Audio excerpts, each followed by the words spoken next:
Hello friends, मैं विकास Gupta RS आप सभी का हमारे यूट्यूब चैनल दी टेक वर्ल्ड में एक बार फिर से स्वागत करता हूं। तो फ्रेंड्स, कैसे हैं आप लोग? उम्मीद करता हूं कि अच्छे होंगे। तो फ्रेंड्स, पिछले वीडियो में हमने चैप्टर 3 माप और मापक औजार के बारे में जाना था। इस वीडियो में हम लोग चैप्टर 4 मार्किंग और मार्किंग औजार के पार्ट 1 के बारे में जानेंगे। जी फ्रेंड्स, ये चैप्टर लंबा था इसलिए मैंने इसे 2 पार्ट में कर दिया है। आज हम लोग पार्ट 1 के बारे में जानेंगे, अगले वीडियो में पार्ट 2 के बारे में चर्चा की जाएगी। तो फ्रेंड्स, आइए चलते हैं अपने टॉपिक के तरफ।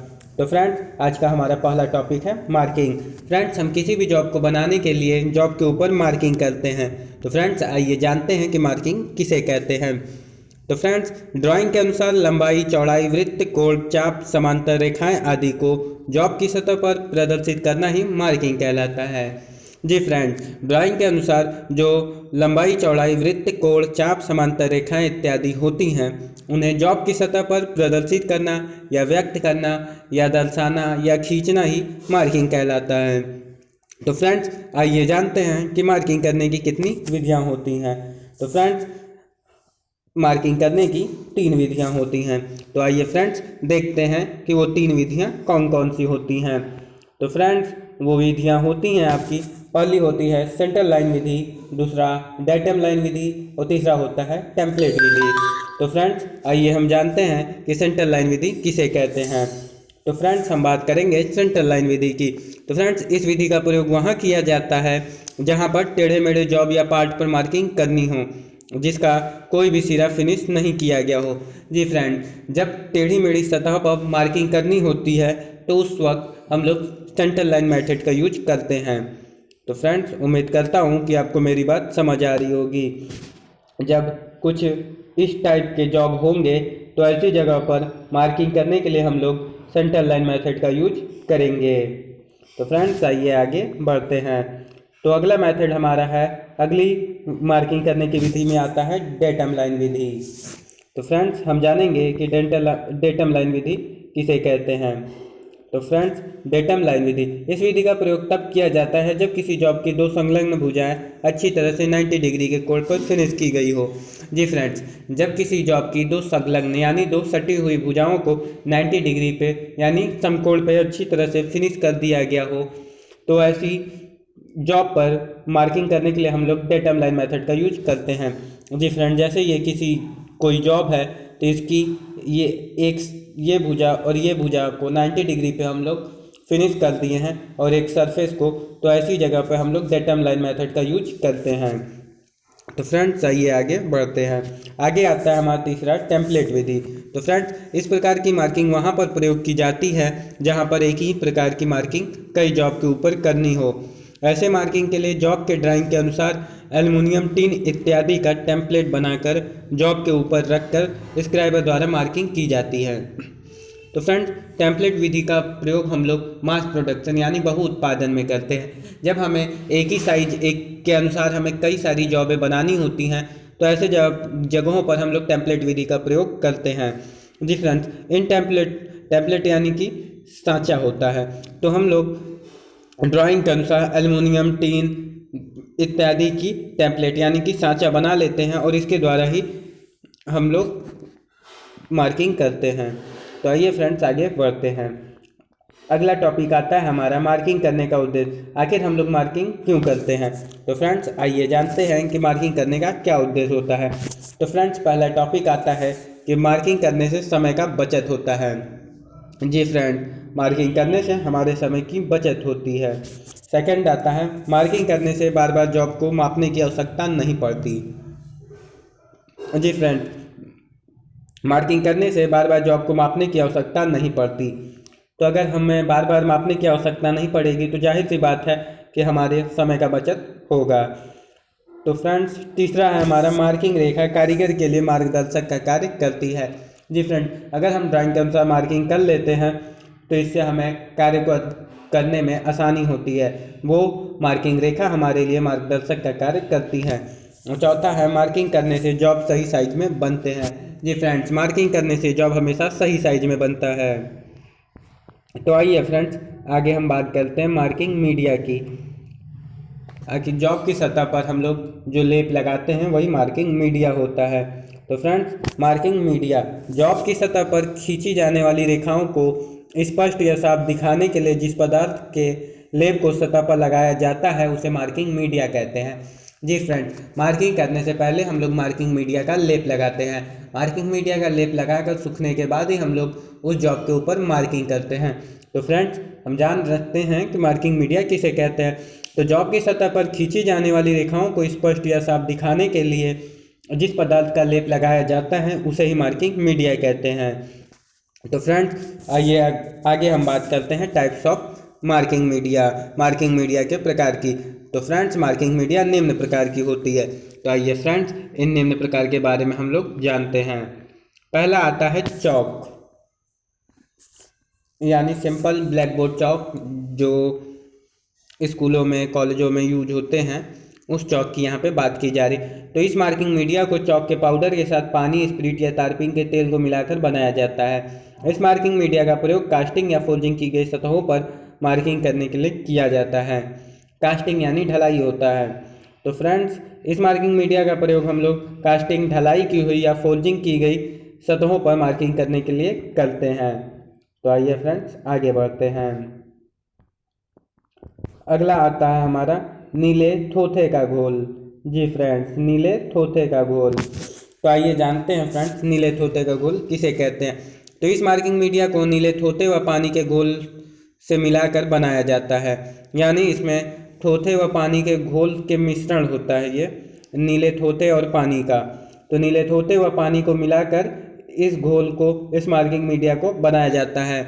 इसको अधिक प्रभावशाली बनाने के लिए, अधिक क्रियाशील बनाने के लिए इसमें कुछ बूंद सल्फ्यूरिक एसिड को मिला लिया जाता है। इस घोल को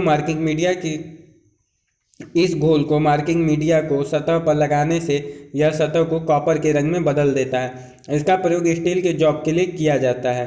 जी फ्रेंड्स, नीले थोथे के घोल को अगर हम किसी जॉब की सतह पर लगाते हैं तो वो जॉब की सतह का रंग कॉपर के रंग में, यानी कि तांबा के रंग में कर देता है।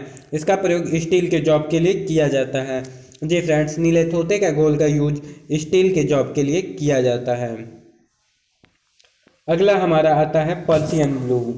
जी फ्रेंड्स, पर्शियन ब्लू, इसका प्रयोग मशीनिंग द्वारा तैयार सतह पर मार्किंग करने के लिए करते हैं, लेकिन यह जॉब की सतह पर बहुत देर बाद सूखते हैं।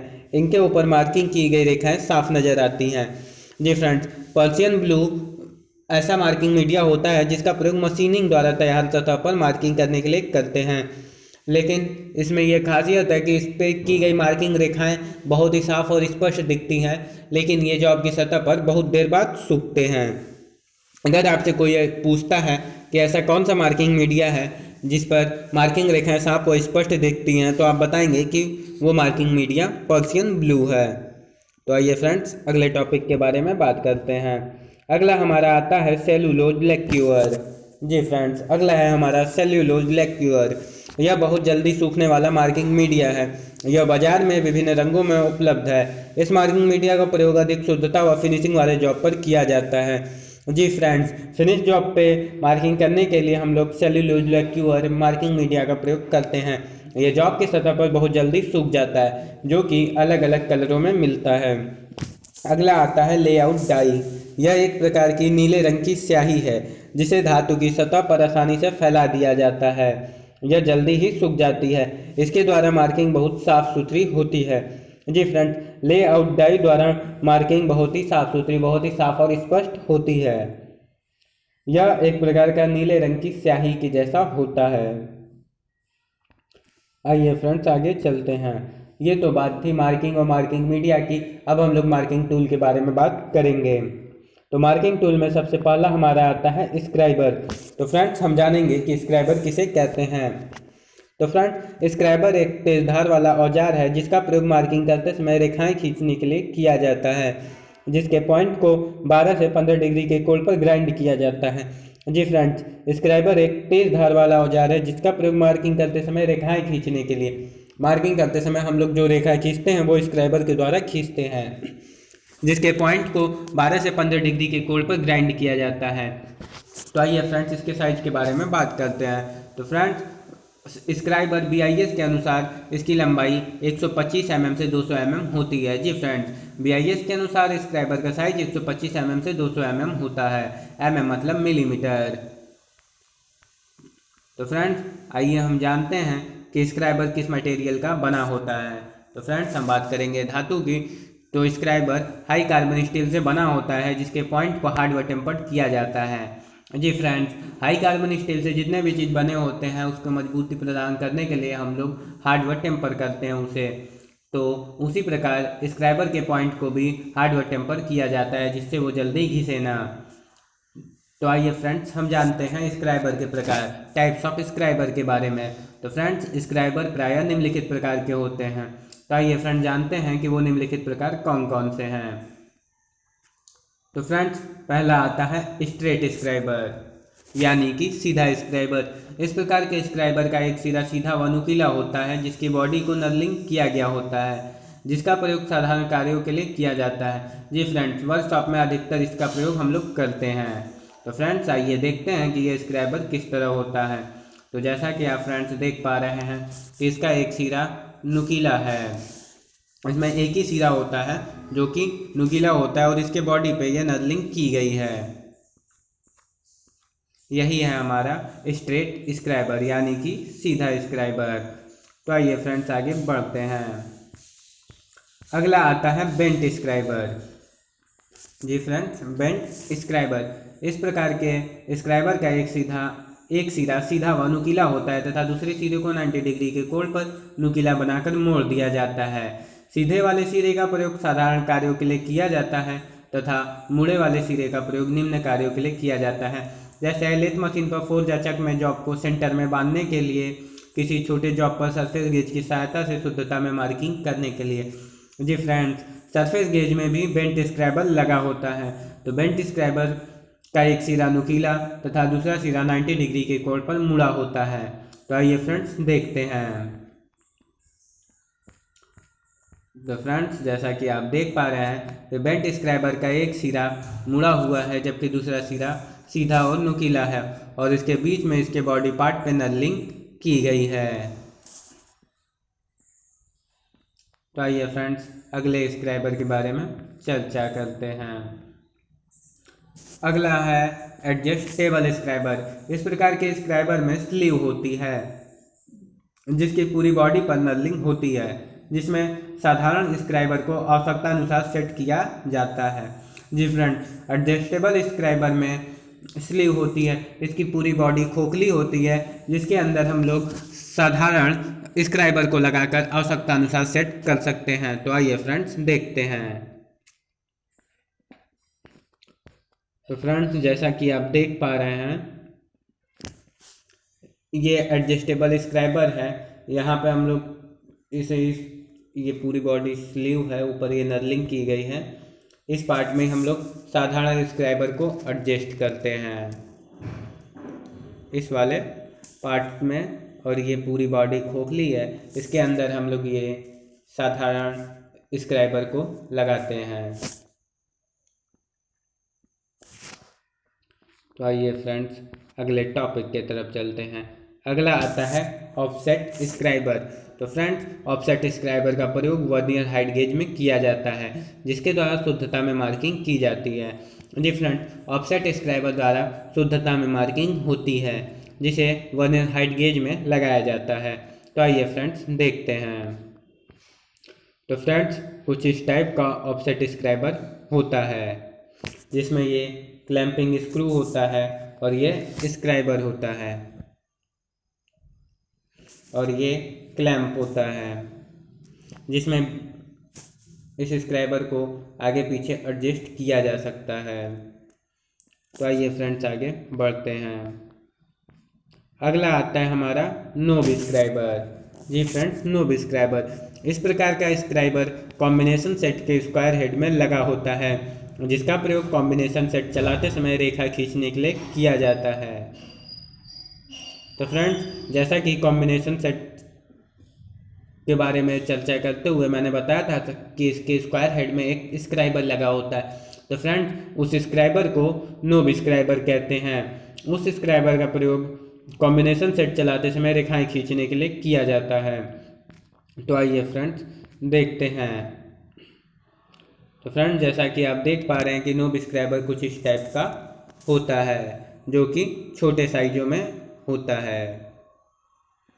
तो आइए फ्रेंड्स आगे चलते हैं।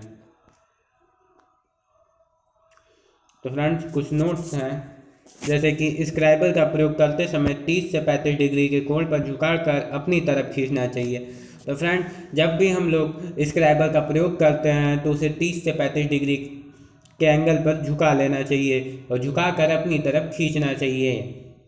स्क्राइबर को उल्टे दिशा में नहीं चलाना चाहिए, यानी स्क्राइबर को 30 से 35 डिग्री के एंगल पर झुकाकर अपनी तरफ खींचना चाहिए, न कि अपने अपोजिट साइड उस पर प्रेस करना चाहिए। तो आइए फ्रेंड्स हम कुछ सावधानियों के बारे में जानते हैं। तो पहला पॉइंट है, स्क्राइबर का पॉइंट तेज धार वाला होना चाहिए। जी फ्रेंड्स, अगर तेज धार वाला नहीं होगा, उसका पॉइंट मोटा होगा, घिसा होगा, तो जो हम लोग मार्किंग करेंगे वो मार्किंग एक्यूरेट साइज में नहीं होगी। अगला आता है, स्क्राइबर के नोक को हार्ड सरफेस पर नहीं रगड़ना चाहिए। जी फ्रेंड्स, अगर स्क्राइबर के नोक को हार्ड सरफेस पर रगड़ेंगे तो उसका नोक खराब हो जाएगा, घिस जाएगा। और फ्रेंड्स थर्ड है, स्क्राइबर को गिरने से बचाना चाहिए। जी फ्रेंड्स, स्क्राइबर को गिरने से बचाना चाहिए, इससे भी इसके नोक पे प्रभाव पड़ता है। तो फ्रेंड्स आइए अगले टॉपिक के बारे में बात करते हैं। तो अगला टॉपिक है हमारा डिवाइडर। तो फ्रेंड्स डिवाइडर एक प्रकार का मार्किंग टूल है जिसकी दोनों टांगें नुकीली व सीधी होती हैं, जिसका प्रयोग वृत्त खींचने, चाप काटने, रेखा को समान दूरी में बांटने तथा स्टील रूल की सहायता से माप लेने के लिए किया जाता है। जी फ्रेंड्स, डिवाइडर एक प्रकार का मार्किंग टूल है। इसकी दोनों टांगें नुकीली व सीधी होती हैं, जिसका प्रयोग वृत्त खींचने, चाप काटने, रेखा को समान दूरी में बांटने तथा स्टील रूल की सहायता से माप लेने के लिए किया जाता है। फ्रेंड्स धातु की बात करते हैं तो डिवाइडर प्रायः हाई कार्बन स्टील या माइल्ड स्टील के बने होते हैं, जिसके पॉइंट को हार्ड व टेम्पर्ड तथा केस हार्डनिंग करते हैं। अगर हाई कार्बन स्टील का होगा तो हार्ड व टेम्पर्ड तथा माइल्ड स्टील का होगा तो केस हार्डनिंग किया जाएगा। फ्रेंड्स माइल्ड स्टील को कभी भी हार्ड व टेम्पर्ड नहीं करते हैं, माइल्ड स्टील हमेशा केस हार्ड होता है। तो आइए फ्रेंड्स आगे बात करते हैं। ये थोड़ा सा टॉपिक के ऊपर पिक आ गया है। अगला टॉपिक हम बात करते हैं इसके साइज की। तो फ्रेंड डिवाइडर का साइज रिवेट के सेंटर से लेग या पॉइंट तक लिया जाता है, जैसा कि कैलिपर में होता है। फ्रेंड यह 50 mm, 75 mm, 100 mm, 150 mm, 200 mm के साइजों में मिलते हैं। जैसा कि फ्रेंड्स आप देख पा रहे हैं कि डिवाइडर की दोनों टांगें सीधी व नुकीली हैं। इसमें यह एडजस्टिंग स्क्रू लगा हुआ है, यह रिंग है, ये रिवेट है, ये दोनों लेग हैं। तो इसका साइज रिवेट के सेंटर से लेग के पॉइंट तक लिया जाता है। तो आइए फ्रेंड्स आगे चलते हैं। अगला आता है डिवाइडर का प्रकार। तो डिवाइडर के प्रकार में पहला होता है फर्म जॉइंट और दूसरा होता है स्प्रिंग जॉइंट। तो फ्रेंड्स मैं आपको इसी पिक में समझा देता हूं कि फर्म जॉइंट और स्प्रिंग जॉइंट क्या होता है। जैसा कि मैंने कैलिपर में बताया था कि फर्म जॉइंट और स्प्रिंग जॉइंट में क्या अंतर होता है। तो फ्रेंड्स जैसा कि आप देख रहे हैं ये स्प्रिंग टाइप डिवाइडर है, क्योंकि इसके दोनों टांगों को रिवेट से जॉइंट करके इसके ऊपर ये रिंग स्प्रिंग लगाया गया है और साथ ही एडजस्टिंग स्क्रू लगा हुआ है।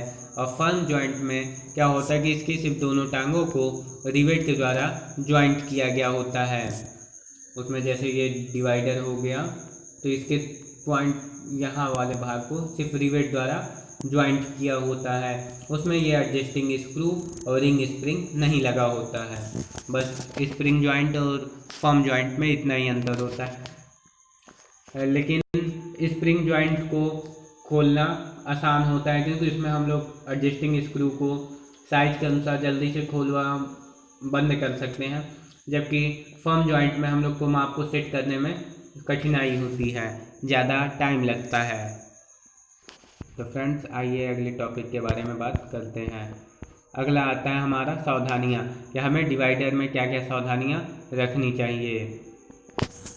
तो फ्रेंड्स पहला आता है डिवाइडर का पॉइंट तेज धार वाला होना चाहिए। जी फ्रेंड, डिवाइडर का पॉइंट तेज धार वाला होना चाहिए। दूसरा, फर्म जॉइंट डिवाइडर की दोनों टांगें ना ही बहुत टाइट होनी चाहिए ना ही बहुत ढीली होनी चाहिए। अगर टांगें बहुत ज़्यादा टाइट हैं या ढीली हैं तो माप को सेट करने में कठिनाई होती है। और थर्ड आता है डिवाइडर का प्रयोग करने के बाद तेल ग्रीस लगाकर रखना चाहिए। जी फ्रेंड, जब डिवाइडर का कार्य न हो तो उसमें तेल ग्रीस इत्यादि लगाकर उसे उचित स्थान पर रख देना चाहिए। तो आइए फ्रेंड्स अगले टॉपिक के बारे में बात करते हैं। अगला टॉपिक हमारा आता है ट्रेमल। तो फ्रेंड्स हम जानते हैं कि ट्रेमल किसे कहते हैं। ट्रेमल एक प्रकार का मार्किंग टूल है जिसका प्रयोग डिवाइडर की अपेक्षा बड़े वृत्त चाप लगाने या खींचने के लिए किया जाता है। इसका प्रयोग शीट मेटल शॉप में किया जाता है। शीट मेटल यानी धातु की चद्दरें हैं। फ्रेंड, ट्रेमल एक प्रकार का मार्किंग टूल है जिसका प्रयोग डिवाइडर की अपेक्षा बड़े वृत्त चाप लगाने या खींचने के लिए किया जाता है। जिस वृत्त या चाप को हम डिवाइडर के द्वारा नहीं लगा पाते वैसे चाप को वैसे वृत्त को खींचने के लिए हम लोग ट्रेमल का प्रयोग करते हैं। तो आगे बात करते हैं मटेरियल यानी धातु की। तो फ्रेंड, ट्रेमल प्रायः हाई कार्बन स्टील के बने होते हैं। जी फ्रेंड, ट्रेमल हाई कार्बन स्टील का बना होता है। आइए बात करते हैं इसके साइज़ की। तो फ्रेंड, ट्रेमल का साइज़ पूरे बीम की लंबाई से लिया जाता है जो 150 mm से लेकर 500 mm तक होती है। जी फ्रेंड, ट्रेमल 150 mm से 500 mm तक साइजों में मिलता है। ट्रेमल का साइज पूरे बीम की लंबाई से लिया जाता है।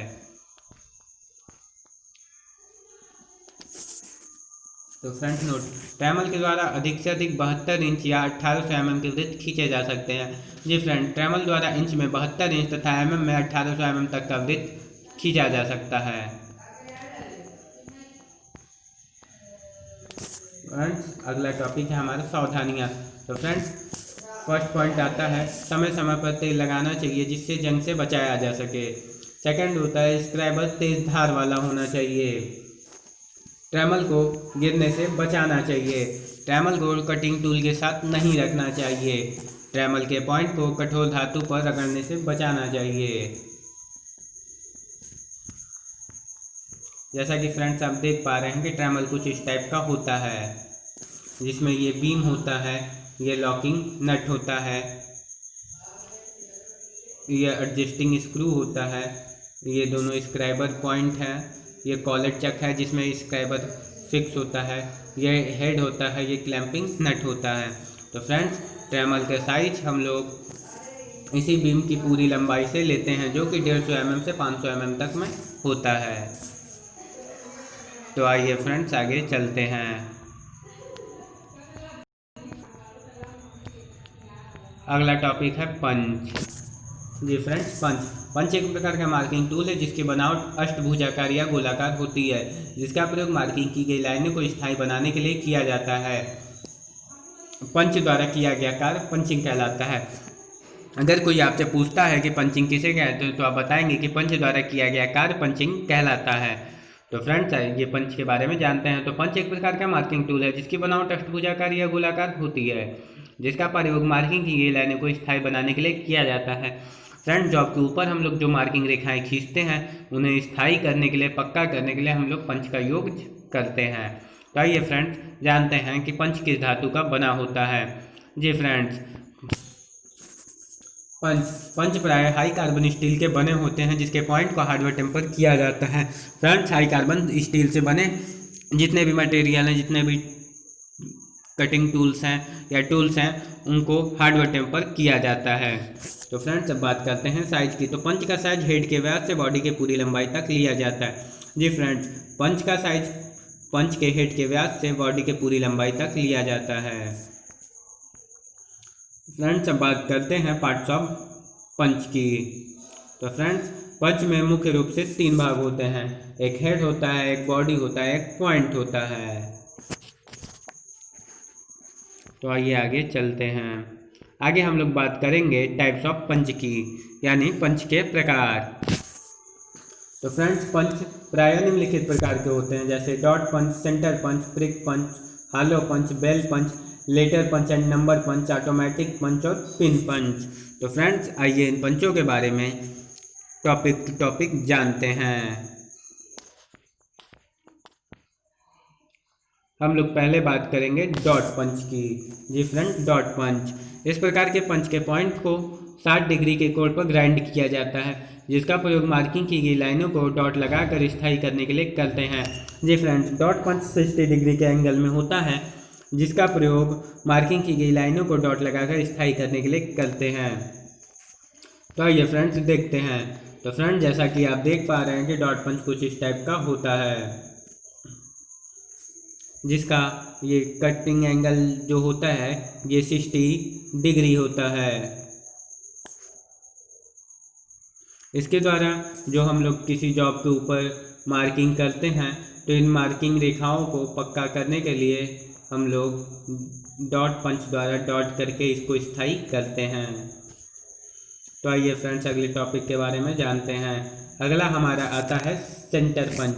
इस प्रकार के पंच के पॉइंट को 90 डिग्री के कोण पर ग्राइंड करके बनाया जाता है, जिसका प्रयोग ड्रिल होल करने से पहले गहरे पंचिंग के लिए किया जाता है, जिससे ड्रिल का पॉइंट फिस लेना। जी फ्रेंड्स, ड्रिल करने से पहले हम लोग सेंटर पंच द्वारा उसके सेंटर को गहरा करते हैं, जिससे कि ड्रिल का पॉइंट न फिसले। तो फ्रेंड्स, इस प्रकार के पंच का पॉइंट 90 डिग्री होता है। तो आइए फ्रेंड्स देखते हैं। तो फ्रेंड्स, जैसा कि आप देख पा रहे हैं कि कुछ इस टाइप का सेंटर पंच होता है, जिसका कटिंग एंगल 90 डिग्री होता है, जिसके द्वारा गहरी निशान लगाई जाती है। जैसा कि आप देख पा रहे हैं ये सेंटर है, तो सेंटर को गहरा करने के लिए हम लोग सेंटर पंच का यूज करते हैं। आइए अगले पंच के बारे में बात करते हैं। अगला आता है प्रिक पंच। जी फ्रेंड्स, अगला है हमारा प्रिक पंच। इस प्रकार के पंच के पॉइंट को 30 डिग्री के कोण पर ग्राइंड करके बनाया जाता है, जिसका प्रयोग नरम धातु पर मार्किंग की गई लाइनों को स्थायी करने के लिए किया जाता है। जी फ्रेंड्स, प्रिक पंच का प्रयोग नर्म धातु पर मार्किंग करने के लिए किया जाता है, जिसका point angle cutting angle 30 degree होता है। तो आइए फ्रेंड्स देखते हैं। तो फ्रेंड्स, जैसा कि आप देख पा रहे हैं कि कुछ इस टाइप का प्रिक पंच होता है। तो फ्रेंड्स, पंच का ये वाला भाग हेड होता है, ये वाला भाग बॉडी होता है और ये पॉइंट होता है। जैसा कि मैंने आपको बताया कि पंच के 3 भाग होते हैं, तो पंच के वो 3 भाग यही हैं, ये हेड हो गया, ये बॉडी हो गया और ये पॉइंट हो गया। तो फ्रेंड्स, प्रिक पंच का पॉइंट एंगल 30 डिग्री होता है। आगे हम लोग बात करेंगे हॉलो पंच की। तो फ्रेंड्स, आइए जानते हैं हॉलो पंच किसे कहते हैं। इस प्रकार के पंच का प्रयोग नरम धातु में सुराख करने के लिए यानी होल करने के लिए, छिद्र करने के लिए करते हैं। जी फ्रेंड्स, हॉलो पंच का प्रयोग नरम धातु जैसे चमड़ा इत्यादि पे सुराख करने के लिए किया जाता है।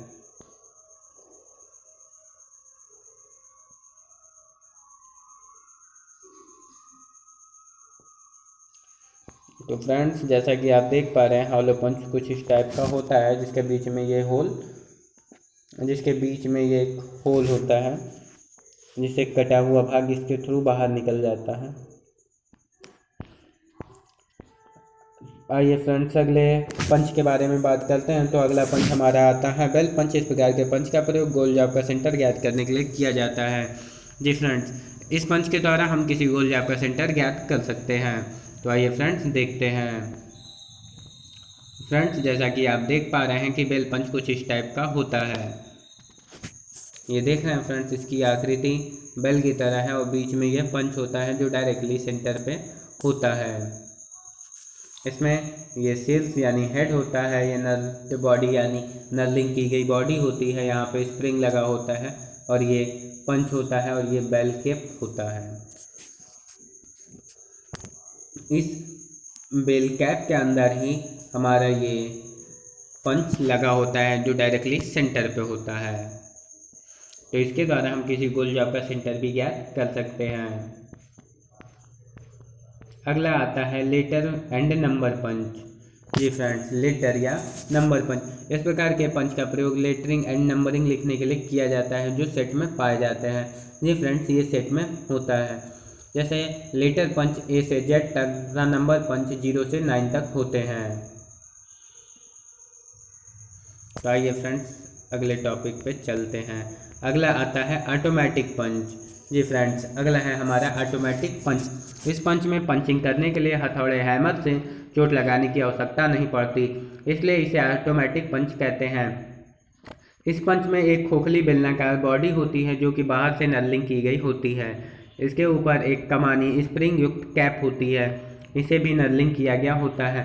इस कैप को नीचे दबाने पर कमानी स्प्रिंग एक हैमरिंग मैकेनिज्म को मुक्त करती है, जो पंच के निचले पॉइंट पर केंद्र बनाने के लिए आघात करती है, यानी चोट मारती है। कैप को घुमाकर ऊपर करने से निशान गहरा आता है तथा घुमाकर नीचे करने से निशान कम गहरा आता है।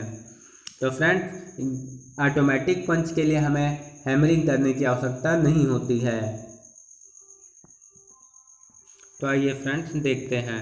तो फ्रेंड्स, जैसा कि आप देख पा रहे हैं, कुछ इस टाइप का ऑटोमेटिक पंच होता है, जिसे यहाँ से प्रेस करने पर ऑटोमेटिक डॉट लग जाते हैं। अगला आता है हमारा पिन पंच। जी फ्रेंड्स, पिन पंच। इस पंच की नोक नहीं होती, नोक के स्थान पर बेलनाकार पिन होती है। इस पंच का प्रयोग मार्किंग के लिए नहीं किया जाता, बल्कि जॉब में फंसी हुई डॉयल पिन या टेपर पिन को निकालने के लिए किया जाता है। जी फ्रेंड्स, जब जॉब में डॉयल पिन या टेपर पिन फंसी होती है तो उसे निकालने के लिए पिन पंच का प्रयोग किया जाते हैं। यह पंच बाजार में 100 mm से 200 mm की साइजों में मिलते हैं, जिसका व्यास 3 mm से लेकर 12 mm तक होता है। आइए फ्रेंड्स, तो देखते हैं। तो फ्रेंड्स, जैसा कि आप देख पा रहे हैं कि पिन पंच कुछ इस टाइप का होता है। जैसे ये पिन पंच हो गया, ये डॉयल पिन है, तो इसे निकालने के लिए हम लोग पिन पंच का यूज करते हैं। तो आइए फ्रेंड्स, हम पंच के सावधानियों के बारे में जानते हैं। तो पहला आता है कार्य के अनुसार पंच का प्रयोग करना चाहिए। जी फ्रेंड, कार्य के अनुसार ही हमें पंच का प्रयोग करना चाहिए। मशरूम हेड पंच का प्रयोग नहीं करना चाहिए। मशरूम हेड यानी कि जब हम लोग पंच पे हैमरिंग करते हैं तो उसका हेड फट कर चारों दिशाओं में चारों तरफ फैल जाता है, तो उसे ही मशरूम हेड कहते हैं। तो फ्रेंड्स, ऐसे पंच का प्रयोग नहीं करना चाहिए। यदि पंच का पॉइंट खराब हो जाए तो उसको ग्राइंडर द्वारा ग्राइंड कर लेना चाहिए। जी फ्रेंड्स, यदि पंच का पॉइंट खराब हो गया हो तो उसे ग्राइंडर द्वारा ग्राइंड कर लेना चाहिए। पंचिंग करते समय डॉट की दूरी 3 से 6 mm तथा गहराई समान होनी चाहिए। जी फ्रेंड्स, जब भी हम लोग पंचिंग करते हैं तो एक डॉट से दूसरे डॉट के बीच की दूरी 3 से 6 mm तक होनी चाहिए और गहराई सभी डॉटों की समान होनी चाहिए। तो आइए फ्रेंड्स, अगले टॉपिक के बारे में बात करते हैं। तो फ्रेंड्स, अगला टॉपिक हमारा आता है सरफेस गेज। तो आइए फ्रेंड्स, जानते हैं सरफेस गेज क्या होता है। तो फ्रेंड्स, सरफेस गेज यह एक प्रकार का मार्किंग टूल है जिसमें बेंट स्क्रैबल लगा होता है। इसको मार्किंग ब्लॉक तथा स्क्रैबिंग ब्लॉक के नाम से भी जाना जाता है। जी फ्रेंड, सरफेस गेज को मार्किंग ब्लॉक तथा स्क्रैबिंग ब्लॉक के नाम से भी जाना जाता है। तो आइए फ्रेंड, जानते हैं सरफेस गेज की यूज के बारे में कि सरफेस गेज का उपयोग कहाँ कहाँ करते हैं। तो फ्रेंड, सरफेस गेज का उपयोग समांतर और सीधी रेखा खींचने के लिए किया जाता है। जी फ्रेंड, समांतर रेखा या सीधी रेखा खींचने के लिए हम लोग सरफेस गेज का यूज करते हैं। सरफेस गेज का यूज लेथ मशीन पर फोर्जा चक में जॉब को सेंटर में बांधने के लिए किया जाता है। रेखा खींचने के अलावा सरफेस गेज का प्रयोग लेथ मशीन के फोर्जा चक में जॉब को सेंटर में बांधने के लिए किया जाता है।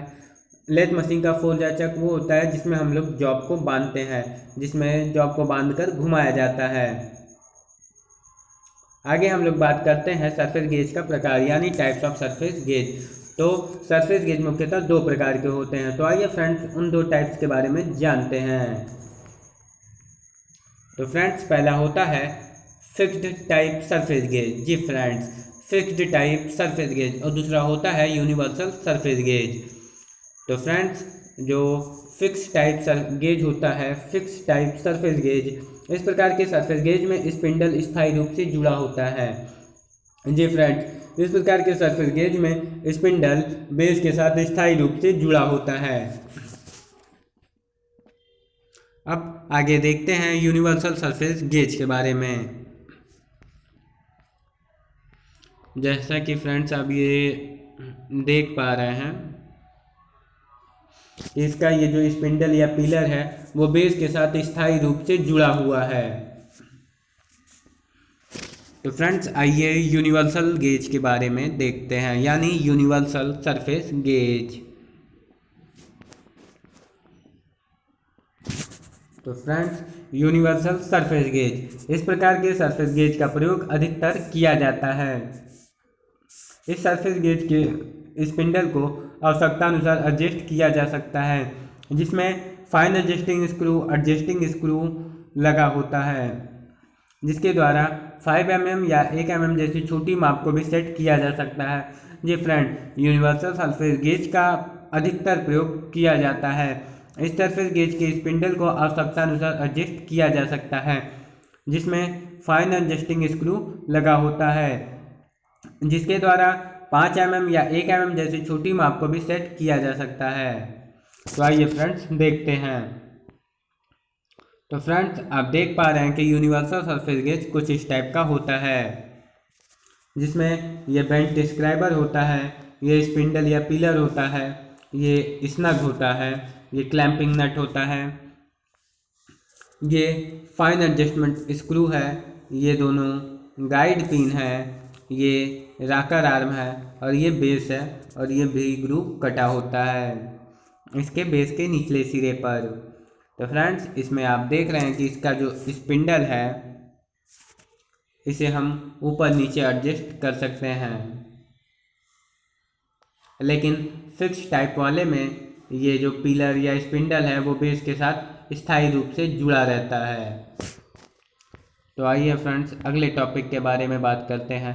तो अगला टॉपिक हमारा आता है पार्ट्स ऑफ सरफेस गेज। तो सरफेस गेज का भाग, इसके निम्नलिखित भाग होते हैं, जैसे base, spindle, scriber, rocker arm, snug, fine adjusting screw, clamping nut और गाइड पिन। तो आइए फ्रेंड्स सभी के बारे में टॉपिक टू टॉपिक जानते हैं। तो फ्रेंड्स पहला हमारा आता है बेस। तो हम जानेंगे कि बेस क्या होता है। बेस यह सरफेस गेज का सबसे निचला वाला भाग होता है, जी फ्रेंड, जिसके ऊपर गाइड पिन तथा राकर आर्म फिक्स रहता है, जो प्रायः कास्ट आयरन के बने होते हैं। जी फ्रेंड, बेस प्रायः कास्ट आयरन का बना होता है। सेकंड होता है स्पिंडल। यह प्रायः माइल्ड स्टील से बना होता है, जिसको केस हार्ड कर दिया जाता है। जी फ्रेंड, स्पिंडल माइल्ड स्टील से बनाकर इसे केस हार्ड कर दिया जाता है। नेक्स्ट आता है स्क्राइबर। यह प्रायः हाई कार्बन स्टील से बना होता है और इसके पॉइंट को हार्डवेयर टेम्पर कर दिया जाता है, जिसका प्रयोग रेखा खींचने के लिए किया जाता है। नेक्स्ट होता है राकर आर्म। यह प्रायः बेस पर स्प्रिंग तथा स्क्रू के साथ जुड़ा होता है। जी फ्रेंड्स, राकर आर्म बेस पर स्प्रिंग तथा स्क्रू के साथ जुड़ा रहता है।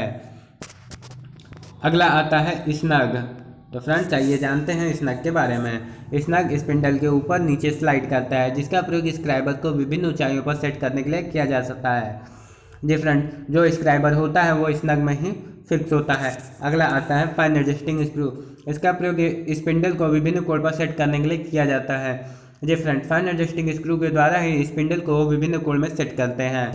अगला आता है क्लैंपिंग नट। क्लैंपिंग नट की सहायता से स्क्राइबर को स्नग में फिट किया जाता है। जैसा कि मैंने आपको पहले ही बताया कि स्क्राइबर स्नग में फिक्स होता है, तो उसे फिक्स करने के लिए क्लैंपिंग नट का यूज हम लोग करते हैं। नेक्स्ट आता है गाइड पिन। इसका प्रयोग किसी जॉब पर समांतर रेखा खींचने के लिए किया जाता है। जी सर, जी फ्रेंड्स, अगर हम लोग मार्किंग ब्लॉक द्वारा या स्क्राइबिंग ब्लॉक द्वारा जॉब पर समांतर लाइन खींचते हैं, तो उस समय हम लोग गाइड पिन का प्रयोग करते हैं। आइए फ्रेंड्स अब इसकी सावधानियों के बारे में जानते हैं। तो फ्रेंड्स फर्स्ट है स्क्राइबर का पॉइंट तेज धार वाला होना चाहिए। स्क्राइबर का मुड़ा हुआ सिरा नीचे की ओर होना चाहिए। जहां तक संभव हो मार्किंग करते समय स्पिंडल को सीधा रखना चाहिए। तो फ्रेंड्स आज का टॉपिक हमारा यहीं पे ख़त्म होता है। अगर आपको हमारा वीडियो अच्छा लगा हो तो लाइक करें, कमेंट करें और अपने दोस्तों के साथ शेयर करें, और हमारे चैनल को सब्सक्राइब करके बेल आइकन दबाना ना भूलें। तो फ्रेंड्स आज का टॉपिक यहीं पे ख़त्म होता है। अगर आपको हमारे वीडियो में कोई भी कन्फ्यूजन होता है तो आप हमारे व्हाट्सएप ग्रुप में ऐड होकर, ज्वाइन होकर हमसे डिस्कस कर सकते हैं। अगर आप लोगों ने हमारे पिछले वीडियो को नहीं देखा है तो मैं डिस्क्रिप्शन बॉक्स में उसका लिंक दे दूंगा, आप लोग जाएं और इस वीडियो को देखें। तो फ्रेंड्स आज के लिए इतना ही। तो फ्रेंड्स हंसते रहें, मुस्कुराते रहें। पढ़ते रहें और बढ़ते रहें।